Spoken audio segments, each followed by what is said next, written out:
സർക്കാരിന്റെ മദ്യനയത്തിനെതിരെ ഈ മാസം 8-ന് മദ്യവിരുദ്ധ ഞായർ ആചരിക്കാൻ KCBC മദ്യവിരുദ്ധ സമിതി ദേവാലയങ്ങളിൽ കുർബാനയ്ക്കിടെ സർക്കുലർ വായിക്കും. ശക്തമായ നിലപാടെടുക്കാൻ ആർജവമുള്ള ഭരണ സംവിധാനം ഉണ്ടാകണം എന്നാണ് സർക്കുലർ. ആൻ മരിയ സണ്ണി വാർത്തയോട് ഒരുങ്ങുമ്പോൾ ചേർന്നു. ആൻ, നേരത്തെ തന്നെ ഈ ബാറുകളുടെ സമയം കൂട്ടിയ വിഷയത്തിൽ കേവല പ്രതികരണത്തിനപ്പുറം തെരുവുകളിലേക്കൊക്കെ സമരമായി ഇറങ്ങാനുള്ള ആലോചന KCBCക്ക് ഉണ്ടായിരുന്നു. അതിന്റെ തുടക്കമാണോ സർക്കുലർ വായന? ആൻ, ഹാഷ്മി, തീർച്ചയായിട്ടും അങ്ങനെ തന്നെ വേണം ഇതിനെ കാണാൻ വേണ്ടിയിട്ട്. കാരണം ആ സമയത്ത് തന്നെ മാർച്ച് 8 മദ്യവിരുദ്ധ ഞായറായിട്ട് ആചരിക്കുമെന്ന് KCBC അറിയിച്ചിട്ടുണ്ടായിരുന്നു. ഇതിനെ തുടർന്ന് ഈ ദേവാലയങ്ങളിൽ മാർച്ച് 8-ാം തീയതി, അതായത് ഞായറാഴ്ച, കുർബാന മധ്യേ ഒരു സർക്കുലർ വായിക്കും.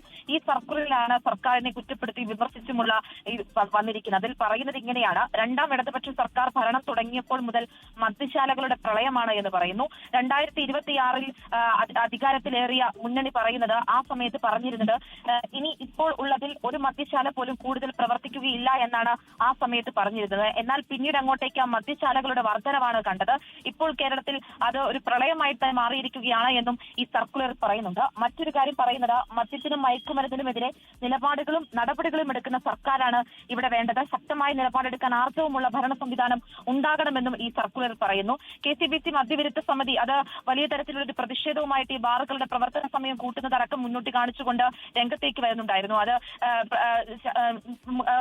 നിലപാടെടുത്തുകൊണ്ട് തന്നെ, ആ നിലപാടിൽ തന്നെ നിന്നുകൊണ്ട് തന്നെ പ്രവർത്തിക്കുകയും ചെയ്യുകയാണ് മദ്യവിരുദ്ധ സമിതി. അതിന്റെ ആദ്യ പടി കൂടിയാണ് ഈ ഞായറാഴ്ച മദ്യവിരുദ്ധ ഞായറായിട്ട് ആചരിക്കുകയും അതോടൊപ്പം തന്നെ ഒരു സർക്കുലർ ദേവാലയങ്ങളിൽ വായിക്കുകയും ചെയ്യുന്നത്. അത് സീറോ മലബാർ, മലങ്കര, ലത്തീൻ തുടങ്ങി എല്ലാ സഭകളിലും ഈ സർക്കുലർ വായിക്കുകയും ചെയ്യും. ഹാഷ്മി, ലോകത്തെവിടെയായാലും ഏത് സമയത്തും 24 വാർത്തകളും ഓഗ്മെന്റഡ് റിയാലിറ്റി പാക്കേജുകളും എക്സ്പ്ലെയിനറുകളും വിശദമായി കാണാൻ ഞങ്ങളുടെ YouTube ചാനൽ നിങ്ങൾക്ക് സബ്സ്ക്രൈബ് ചെയ്യാം.